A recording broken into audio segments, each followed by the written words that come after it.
$1.6 trillion. Let that number sink in for a moment. It's more than the entire economy of Australia, more than the value of Amazon, more than the gross domestic product of Spain. And now, this astronomical sum is the new target for a single digital token, the controversial stablecoin USDT. The company behind it, Tether, has just announced a plan for a tenfold increase in its supply, a move that would fundamentally reshape the global financial system. But this isn't some far-fetched dream cooked up in a secret lab. This audacious plan is being launched on the back of a brand new United States law, a sweeping piece of legislation signed by none other than President Donald Trump himself. It's called the Genius Act, and it might just be the most important and most dangerous development in cryptocurrency history. Today, we are going to dive deep into this unbelievable story. How on earth does a new American law empower a company based in El Salvador to potentially mint over $1 trillion digital dollars? We'll expose the hidden regulatory time bombs buried within this Genius Act that could either legitimize Tether forever or blow it all to pieces. And we'll ask the biggest question of all. Is Tether, a company famously shrouded in mystery and controversy over its financial backing, finally being dragged into the light of transparency? Or is this the ultimate power play to achieve untouchable dominance? The answer will determine the future of your money and the entire digital economy. Let's start with the man at the center of this storm, Tether's Chief Executive Officer, Paulo Arduino. In a statement that sent shockwaves through the financial world, Arduino laid out his vision with stunning clarity. Quote, "Now that President Trump has led the United States to embrace digital assets, we believe we can increase tenfold and cement the dollar's global dominance." Tenfold. Tether currently has over $160 billion worth of USDT in circulation, used by more than 500 million people across the globe. A tenfold increase doesn't just push that number to $1.6 trillion. It transforms USDT from a key player in the crypto space into a foundational pillar of the global economy. To put it in perspective, Tether already dominates the stablecoin market, accounting for a staggering 73% of all global stablecoin transactions. It is the lifeblood of the crypto trading world, the digital dollar that traders use to move in and out of volatile assets like Bitcoin and Ethereum. If you've ever traded crypto, you've almost certainly used USDT. This expansion wouldn't just be more of the same. It would be a paradigm shift, entrenching Tether's USDT so deeply into the fabric of global finance that it would become virtually irreplaceable. But how did we get here? The key, the catalyst for this entire trillion-dollar ambition is the Genius Act. Passed on July 18th, this legislation is the very first federal framework for regulating stablecoins in the United States. For years, the crypto world has been a wild west, with regulators unsure how to handle these new forms of digital money. The Genius Act aims to change all that. On the surface, it's exactly what companies like Tether have been asking for: regulatory clarity. The law officially authorizes the Federal Reserve, the most powerful central bank in the world, to license and supervise companies that issue stablecoins backed by the US dollar. This is huge. It's a stamp of legitimacy from the highest financial authority in the country. It signals that stablecoins are no longer a fringe experiment, but a recognized part of the financial landscape. For Paulo Arduino, this is a green light. The fog of regulatory uncertainty is lifting, and he sees a clear runway to massive adoption. He believes that with the government's blessing, USDT can become the default digital dollar for the entire planet. But this is where the story gets incredibly complicated, because the Genius Act is a double-edged sword forged in fire. While it offers the sweet promise of legitimacy, it comes with a very bitter pill of stringent, non-negotiable rules. This new law isn't just a friendly nod from Uncle Sam, it's a regulatory chokehold. The act mandates that any company offering stablecoins in the US must comply with a host of tough requirements. First, full one-to-one reserve backing. For every single digital token issued, the company must hold an equivalent value in real-world, safe, liquid assets. No exceptions.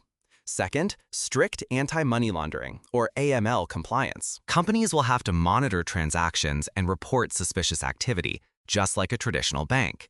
And third, and this is the absolute bombshell for Tether, the law mandates regular, comprehensive, independent audits, not just friendly check-ins, but deep, forensic examinations of their books by accredited third-party firms. For any other financial institution, this would be standard operating procedure. But for Tether, this is the moment of truth they have seemingly avoided for their entire existence. The sheer audacity of this plan is mind-blowing, a true high-wire act with a trillion-dollar prize. If you're finding this breakdown of Tether's massive gamble as fascinating as I do me a quick favor and tap that like button.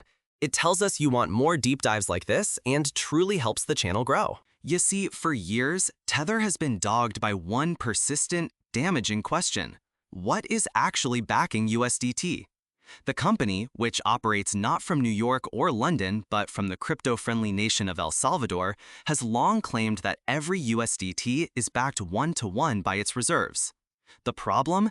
They've never truly proven it to the satisfaction of critics and regulators. This isn't just academic speculation. Tether has a documented history of being less than forthcoming. Let's not forget the landmark settlement with the New York Attorney General's office in 2021. That investigation found that at times, Tether's reserves were not fully backed as claimed. The company was forced to pay a multi-million-dollar fine and, crucially, was mandated to start publishing these quarterly attestations. So while they present these reports as a voluntary step towards transparency, they were, in fact, born from regulatory punishment. This history hangs over the company like a dark cloud, making their current claims of embracing full audits all the more dramatic and high stakes. Instead of providing a full, detailed audit by a major accounting firm, the gold standard of financial transparency, Tether has only ever published these legally mandated attestations. Let's be very clear about the difference. An attestation is a limited review, where an accounting firm is hired to perform specific procedures and report on the findings. It's like a friend peeking into your wallet and saying, "Yep, looks like there's money in there." An audit, on the other hand, is a comprehensive top-to-bottom investigation. It's like a team of forensic accountants taking your wallet, counting every bill, tracing where each one came from, verifying its authenticity, and then publishing a detailed, legally binding report. Tether's reluctance to undergo a full audit has been the single biggest source of criticism against it, fueling fears that its reserves might not be as robust or as liquid as claimed. Regulators, analysts, and investors have been sounding the alarm for years, worried that any problem with Tether's backing could trigger a catastrophic collapse, a bank run that could take the entire crypto market down with it. So now, we have the ultimate paradox. The very company that has become a symbol of financial opacity is publicly celebrating a new law that demands radical transparency. Why? Why would Paolo Arduino and Tether welcome a regulatory framework that seems custom-designed to expose their biggest vulnerability? There are a few possible theories.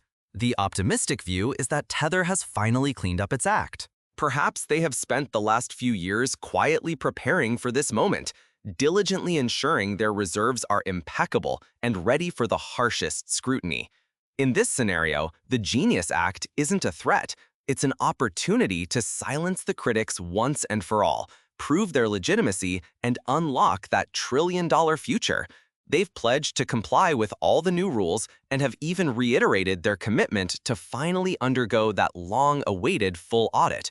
If they can pull it off, it would be one of the greatest corporate turnarounds in modern history, transforming Tether from a controversial outsider into a regulated, respected financial powerhouse.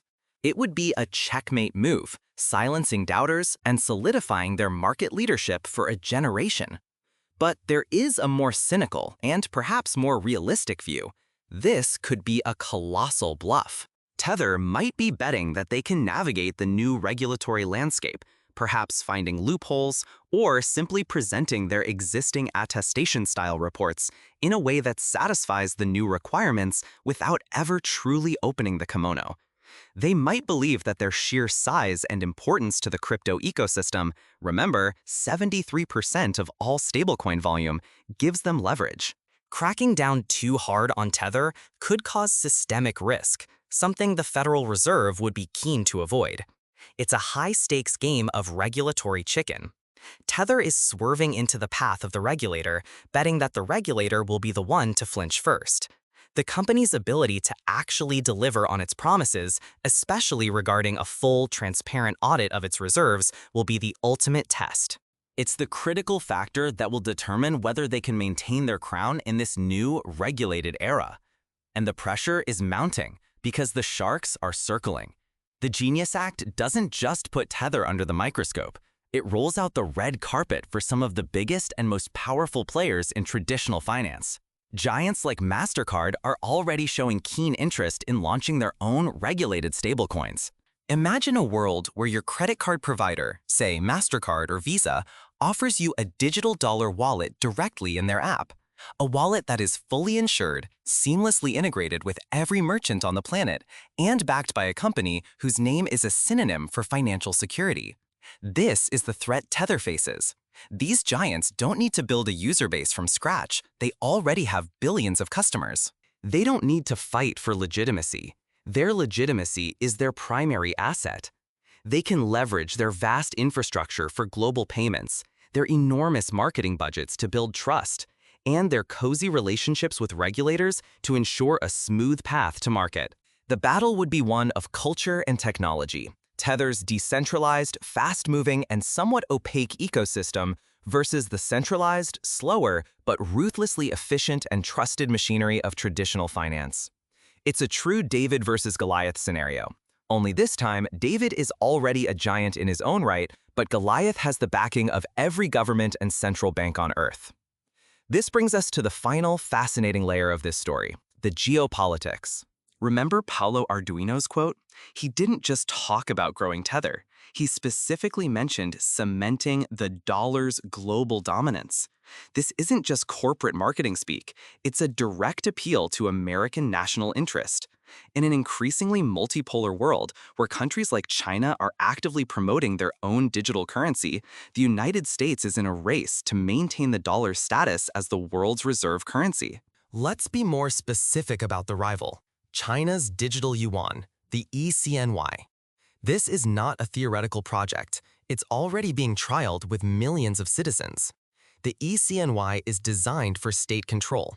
Every transaction can be monitored by the People's Bank of China, giving the government unprecedented insight into and control over the economy. It's a tool of surveillance as much as it is a currency. A widely adopted, privately issued but US-regulated stablecoin like USDT offers a powerful alternative. It represents a Western, more open model of digital currency, one that champions the dollar and operates within a framework of American law.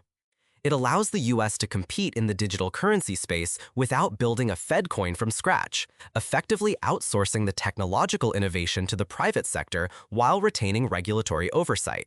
Every international merchant that accepts USDT over the ECNY is a small but significant victory in this new financial Cold War. It creates a symbiotic relationship.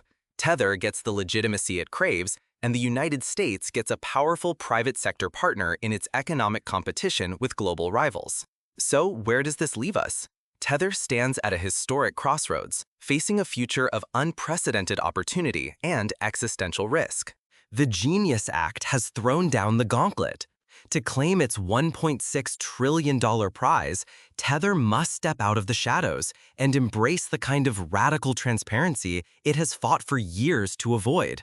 It must submit to the authority of the Federal Reserve and finally deliver the comprehensive audit the world has been waiting for. If it succeeds, it will not only secure its own future, but will also play a key role in defining the next chapter of global finance and solidifying the US dollar's reign in the digital age. But if it fails, if the audit reveals discrepancies, or if the company simply cannot meet the high bar set by the new law, the fall could be as spectacular as its rise. It could trigger a crisis of confidence that ripples through the entire $13 trillion crypto market and hands the keys to the kingdom to the very traditional finance giants it once sought to disrupt. The coming months will be absolutely critical. We'll be watching every attestation, every press release, and every regulatory filing. Will Paolo Arduino be remembered as the visionary leader who guided Tether to a trillion-dollar future? Or will this be the moment the digital titan's wings melted under the heat of the regulatory sun? We will be tracking every move Tether makes on this historic journey. To ensure you don't miss our vital follow-up reports and in-depth analysis on this unfolding saga, make sure you hit that subscribe button and ring the notification bell. You absolutely will not want to miss how this story concludes.